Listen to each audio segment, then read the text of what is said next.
tal? ¿Cómo están? Vamos a ver en el día de hoy cómo podemos desarrollar nuestro segundo cuadernillo de farmacología 1, ¿sí? Vamos a seguir el mismo esquema de lo que estuvimos viendo en el cuadernillo anterior. Este va a ser sobre actividades en relación a los psicotrópicos, todos los psicofármacos que estuvimos viendo, los corticoides y los opioides y aquella parte de patologías respiratorias donde estuvimos viendo los antitusivos, broncodilatadores, expectorantes. Traten de imprimir, ¿sí? Y completar a mano para que les facilite el aprendizaje. ¿Se acuerdan que habíamos dicho, y esta es una pequeña resalva de lo que mencionamos en clase, que cuando ya no tenemos respuesta adecuada con los AINES, ya sea como efecto antiinflamatorio o analgésico, nosotros teníamos el segundo padrón de control de síntomas, hablando de antiinflamatorios, eran las enzimas antiinflamatorias. Cuando ya no teníamos respuesta ante esos fármacos, empezamos a utilizar los corticoides. Entonces, los corticoides que vamos a ver a continuación son las últimas líneas de fármaco que nosotros tenemos para el control del proceso inflamatorio. La misma cosa sucede con los AINES. Cuando el AINES no nos maneja el dolor, pasamos a la segunda opción de analgesia, que son los opioides. Entonces, los opioides son la segunda línea de fármaco para manejo del dolor y los corticoides son la tercera línea de fármacos para manejo de la inflamación. Los corticoides van a trabajar sobre los mismos receptores donde va a trabajar nuestro cortisol fisiológico, es decir, sobre los receptores glucocorticoideos y paramineralocorticoides, ¿sí? Va a trabajar de forma fisiológica. El exceso de corticoide exógeno también nos puede desencadenar un síndrome de Cushing, como sucede, por ejemplo, en un adenoma de la corteza suprarrenal. Y los opioides van a estar trabajando sobre los receptores opiáceos, ¿sí? Bueno, acá les solicita completar con el nombre de los fármacos. Acá podemos citar 3 corticoides, ya sea de aplicación tópica, endovenosa, ¿sí? Ya puede ser entonces sistémico o tópico. Ejemplo puede ser hidrocortisona, prednisona, desametasona, beclometasona. Elijan 3 corticoides que ustedes van a fijar para sus prácticas, ¿sí? Y cuando hablamos de opioides, también tratar de recordarnos de 3 fármacos opioides. Tienen el tramadol, la morfina, la codeína, el fentanilo, pero solamente pongan 3, ¿está bien? Después abajo les solicita completar las principales indicaciones de uso. 3 indicaciones de uso de los corticoides y 3 indicaciones de uso de los opioides. ¿Cuáles eran las principales indicaciones de los corticoides? Para procesos inflamatorios diversos, para el control de patologías autoinmunes, para pacientes que sufren de falta de secreción de cortisol como una enfermedad de Addison o posterior a una radioterapia de la suprarrenal, donde nuestro organismo necesite presencia de este cortisol exógeno, nosotros podemos utilizar. O si quieren pueden poner 3 tipos de patologías inflamatorias diversas, ¿ok?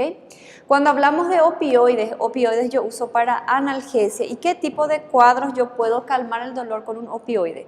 En un paciente postoperado, un paciente traumatológico, un paciente con dengue, porque utilizamos mucho paracetamol, codeína, un paciente con linfoma que hace fácilmente metástasis en hueso. Entonces, elijan 3 cuadros de dolores severos donde se indica la utilización de nuestros opioides. Vamos a ver los fármacos que utilizamos en neumonía. Todos estos fármacos que tenemos a continuación en nuestro cuadernillo van a servir para el tratamiento de estas patologías respiratorias que cursan con tos, con flema, secreción y broncoconstricción, ¿verdad? Nosotros tenemos fármacos que van a expectorar y van a disminuir la viscosidad de mi flema para poder excretar de forma mejor. Vamos a tener fármacos que van a cortar el reflejo de la tos a nivel central y vamos a tener fármacos que van a producir relajación del músculo liso para tener el efecto broncodilatador, ¿sí? Bueno, acá tienen una tabla donde deberían de colocar por lo menos 2 fármacos de cada clasificación. 2 antitusivos, codeína, dextrometorfano, ¿sí? Son los más utilizados. 2 expectorantes y mucolíticos, bromexina, ambrosol, edera helix, todo lo que habíamos visto, elijan 2 también.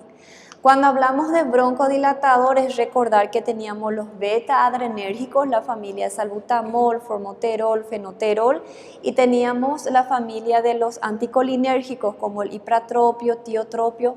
Pueden poner uno de cada, pero tienen que tener 2 broncodilatadores.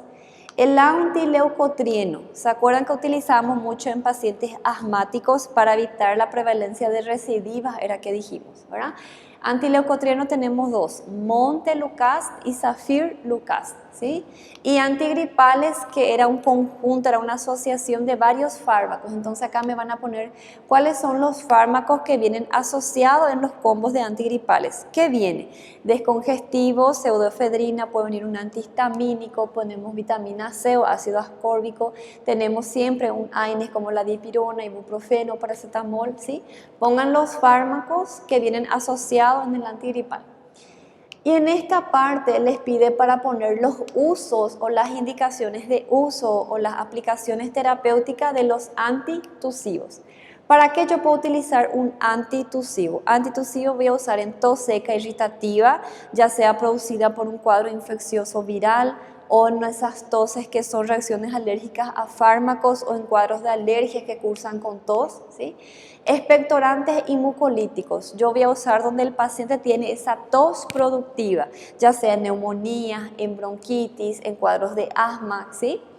Broncodilatadores. Broncodilatador, mi indicación de uso son en las patologías que cursan con broncoconstricción. ¿Cuáles pueden ser? Asma, agudización de asma, agudización de EPOC, en los pacientes con enfisema pulmonar, en los cuadros de bronquitis aguda viral que se utiliza bastante, ¿sí? Entonces, 2 indicaciones de uso de cada fármaco. Antileucotrieno se usa solamente en asma, entonces va a ser el único que va a tener una sola indicación de uso. Antigripal es para controlar los síntomas de resfriado y las gripes, ¿verdad? Eso no hace ni falta mencionar. ¿Cuál es la importancia? Acá yo les volví a poner a ustedes en el cuadernillo de utilizar un antitusivo y cuándo utilizar un expectorante. Nosotros tenemos que usar antitusivo, el fármaco para cortar la tos cuando tenemos una tos seca, cuando no hay secreción, a diferencia de un expectorante mucolítico que vamos a usar cuando el paciente tiene tos productiva. ¿Por qué? Si el paciente tiene tos con catarro, tos productiva, y yo corto ese reflejo de la tos con el antitusivo, todo ese catarro va a quedar impregnado, va a quedar impactado en nuestros bronquios y eso se puede sobreinfectar y el paciente se complica con una neumonía, ¿sí? Entonces, si yo tengo un paciente lleno de secreción, nosotros podemos auscultar el roncus en los campos pulmonares, es necesario excretar y eliminar toda esa secreción porque secreción parada en la parte bronquiopulmonar es caldo de cultivo para una sobreinfección bacteriana. Entonces no se olviden de ese detalle. Ahí empezamos con los temas de los psicofármacos. Psicofármacos, recordar que son todos los medicamentos, las líneas de fármacos que ejercen una actividad sobre el sistema nervioso central. Esa actividad puede ser depresora o puede ser activadora en el caso de los nootropos.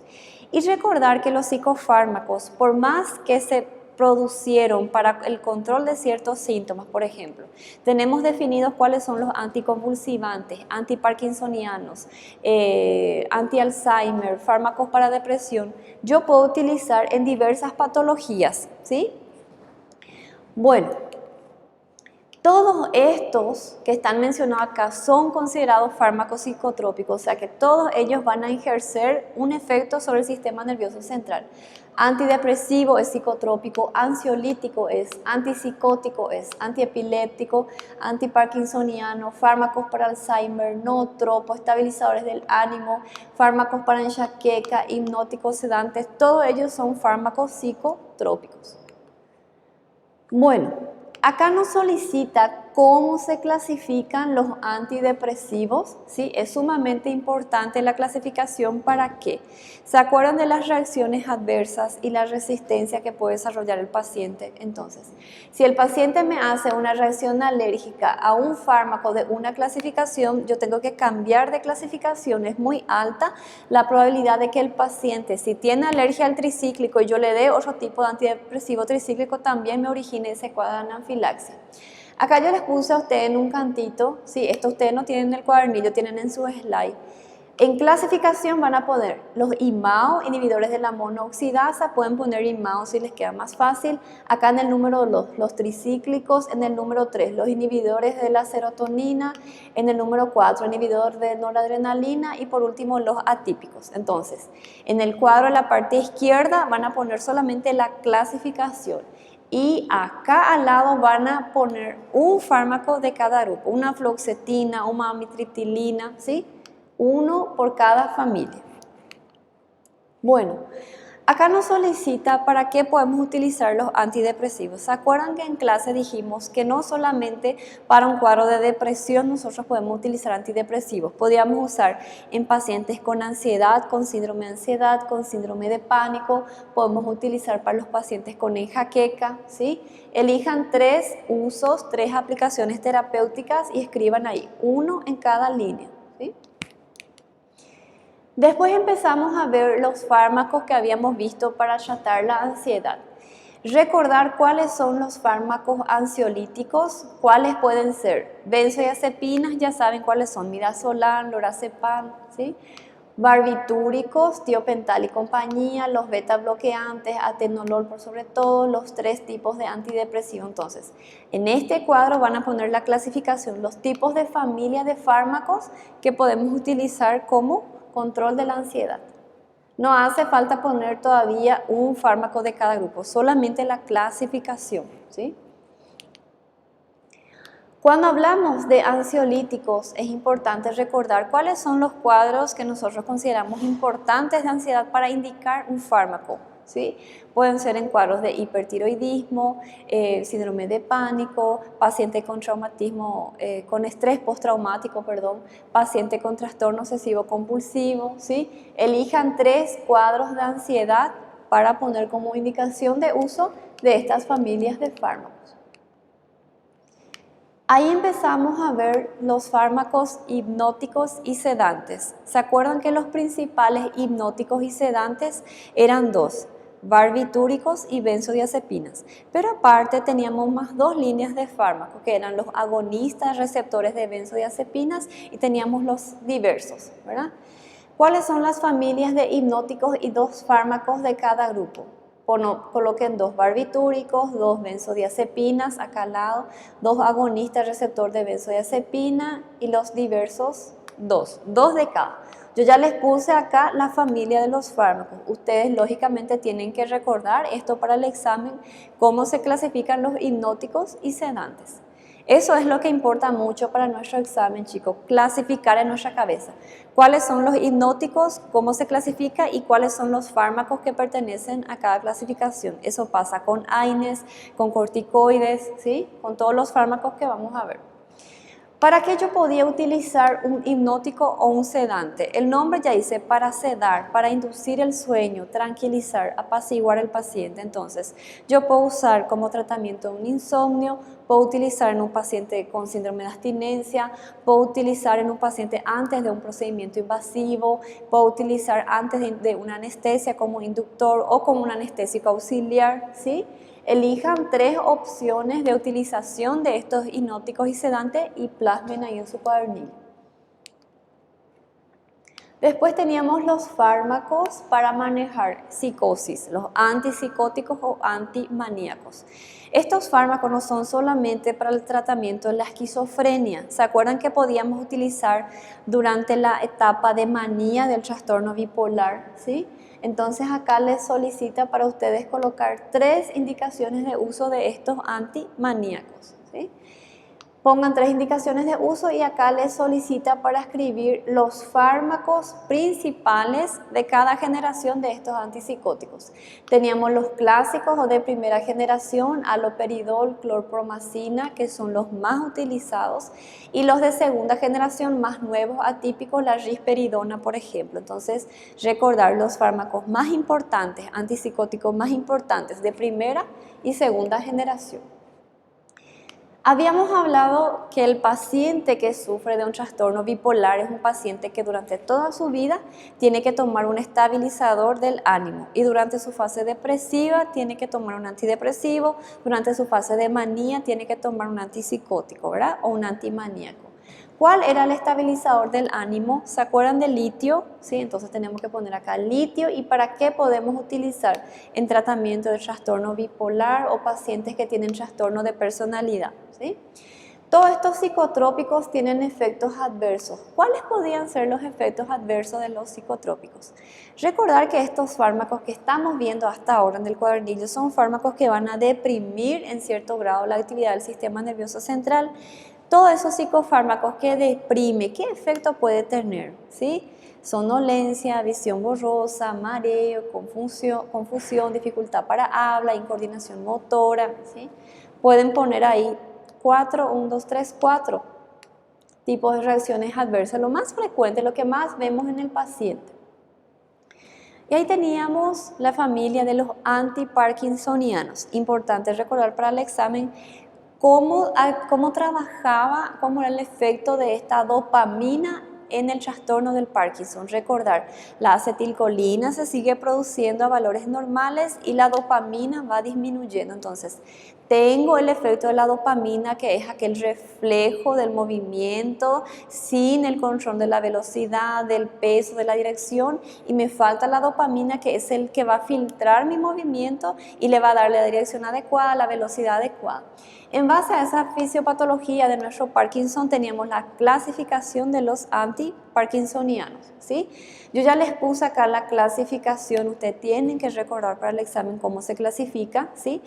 ¿Y para qué nosotros podemos utilizar esos antiparkinsonianos? Recordar, no era solamente para Parkinson, era para síndrome de la Tourette, fluctuaciones motoras, pacientes en abstinencia, pacientes con síndrome de piernas inquietas, pacientes muy agresivos que no conseguimos controlar con una benzodiazepina, ¿sí? En todos esos casos nosotros podemos utilizar. Pongan 3 indicaciones de uso, por favor. Y acá van a poner un fármaco de cada grupo, levodopa, carbidopa, entacapón, y vayan poniendo uno por cada clasificación, ¿está bien? Tranquilo. Ahí cambiamos de fármacos, vamos a ver las familias de los antiepilépticos o anticonvulsivantes, es la misma cosa, ¿sí?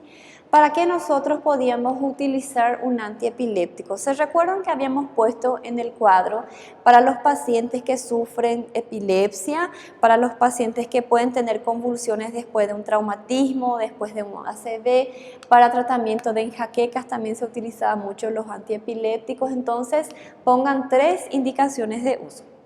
Y en este cuadro de abajo les solicita para ustedes escribir fármacos, por lo menos 2 de cada generación, ¿sí? Teníamos los clásicos o de primera generación o típicos, cada literatura le menciona de manera distinta, ¿sí? Carbamazepina, fenitoína, que son los más utilizados, y los de segunda generación, ¿sí? O los atípicos, gabapentina, topiramato, que se van a acordar que se usa mucho para enjaqueca. Entonces, 2 fármacos anticonvulsivantes y 2 acá abajo. Bueno, después tenemos un cuadro que nos pide cuáles son los 4 fármacos que nosotros podemos utilizar para el Alzheimer. No hace falta poner su posología ni su mecanismo de uso, solamente memantina, galantamina, poner el nombre de los fármacos, ¿sí? Y acá nos solicita para poner 3 fármacos nootropos. ¿Qué eran los fármacos nootropos? Medicamentos que aumentaban el metabolismo cerebral. Entonces, mi indicación de uso de los nootropos va a ser en todos aquellos cuadros donde yo tenga una disminución de la actividad, de la capacidad de memoria, raciocinio, aprendizaje, donde tenga disminuida esa parte cognitiva del paciente, ya sea por una patología degenerativa como el Parkinson, Alzheimer, o por otra eventualidad, por una sobrecarga, un estrés laboral mental excesivo, ¿sí? O donde haya necesidad, trastorno de déficit de atención. Muchísimas indicaciones de uso ustedes tienen para poner acá. Pongan 3, 1 en cada línea. Y poner 3 nombres de fármacos que yo pueda usar como activador del sistema nervioso central. ¿Se acuerdan la aceticolina que dijimos que se usaba mucho en los pacientes después de un traumatismo cráneoencefálico o después de un ACV? ¿Se acuerdan de la L-carnitina que dijimos que era el que más se indica porque es un quemador de grasa, termogénico, sirve como fuente de energía para nuestro metabolismo y aumenta la capacidad de concentración? Tenemos el ácido glutámico, ácido aminobutírico, ustedes van a optar por el otro. Después ya tenemos la familia de los fármacos antimigrañosos. Ya estamos terminando nuestro cuadernillo, ¿sí? Todo lo que tienen acá es resumen de todo lo que nosotros dimos y vimos en la primera unidad. Todo lo que ustedes necesitan van a encontrar en las clases, en el slide. Yo voy a cargar en la plataforma todas las clases, esos esquemas que estuvimos haciendo en el pizarro. Recordar que los antimigrañosos se clasifican en dos familias. Por un lado tengo los ergotamínicos, que no puedo utilizar en gestantes, ¿se acuerdan? Y tengo los triptanos, que es el indicado en pacientes gestantes. Entonces, en grávidas solamente triptanos, sumatriptán, ¿verdad? ¿Cuál es el fármaco de la familia de los ergotamínicos? La ergotamina. Y el triptano, sumatriptán, naratriptán, ¿sí? El sumatriptán es el clásico ejemplo de la familia. ¿Para qué yo podía utilizar? Solamente para las cefaleas tipo enjaqueca. Recordar que no es efectiva en otros tipos de dolores de cabeza. ¿Por qué? Porque nuestra enjaqueca está producida por un proceso inflamatorio de los vasos sanguíneos de nuestro sistema nervioso central. Entonces nuestro fármaco tiene ese efecto de disminuir esa vasodilatación y disminuir la pulsación. ¿Cuáles son las asociaciones que nosotros vimos con que viene mezclar nuestros antimigrañosos? Venía con paracetamol, venía mucho con dipirona, puede venir con diazepam. Elijan 3 tipos de asociaciones farmacológicas con las que podemos encontrar nuestros antimigrañosos. Y ahí tenemos los anestésicos, ¿sí? ¿Se acuerdan que es importante diferenciar el mecanismo de acción de un anestésico general con el de una anestesia local? Acá van a poner, acá tienen los anestésicos generales, yo ya les clasifiqué, ustedes tienen que conocer esta clasificación, que mi anestésico se clasifica en general y local, y los generales yo tengo para hacer de forma parenteral e inhalado. Acá van a poner 2 fármacos que se pueden administrar de forma parenteral, tiopental, metoxital, elijan el que ustedes se van a recordar, y los inhalados, el xenón, óxido nitroso, ¿sí? 2 y 2. Y anestésicos locales, ya recuerdan, es fácil, ¿verdad? Rupivacaína, lidocaína, 2 también. ¿Cuáles son los efectos de la anestesia general? Deprimía el sistema nervioso central. ¿Qué efectos podía producir? Somnolencia, visión borrosa, mareo, ¿verdad? Deprimía la parte respiratoria, 2 puntos. ¿Y qué efecto producía? Disminuye la frecuencia respiratoria, disminuye levemente la saturación y deprimía la parte circulatoria. ¿Cuáles eran los efectos que se traducían? Disminuye la fuerza de contracción, la frecuencia cardíaca, la presión arterial, ¿sí? Entonces poner cuáles son los aparatos que va a deprimir y qué efectos se nos puede dar. Acá para diferenciar el mecanismo de acción de mi anestesia general y la anestesia local. La anestesia general trabajaba sobre los receptores GABA. ¿Se acuerdan que aumentaba la fijación del ácido aminobutírico por su receptor? Dejaba más estable esa unión, entonces aumentaba ese efecto depresor del GABA, ¿verdad? La anestesia local se bloqueaba los canales de sodio, de ese modo se impedía la transmisión nerviosa. Es bastante distinto el mecanismo de acción. Y ya estamos terminando, acá nos solicita para poner lo que más importaba sobre cada tipo de anestésico general, ¿sí? La ketamina, ¿se acuerdan que era la de indicación en asma? El tiopental, que era el más conocido, el más seguro, ¿verdad? El etomidato, que era indicado en pacientes que son luego hipotensos, es el que menos baja la presión arterial. El propofol era aquel que nos daba, nos acercaba de forma más rápida al estado preoperatorio, donde el paciente se recupera más rápido, ¿sí? Entonces, esos detalles que yo les había clasificado en un slide aparte, es importante recordar. Y para terminar, mencionar cuáles son los anestésicos auxiliares. Recordar que estos anestésicos auxiliares yo puedo utilizar para inducir a una anestesia general, para cortar todo ese cuadro de ansiedad, de miedo por lo que pasa al paciente. ¿Cuáles eran los anestésicos auxiliares? Las benzodiazepinas. Entonces acá tienen para colocar 3 tipos de benzodiazepina. Midazolam, ¿qué más? Clonazepam, elijan 3. ¿Está bien? Cualquier duda ustedes me pueden escribir, encontrar contacto conmigo, yo voy a estar a la par de ustedes. Chao gente, gracias.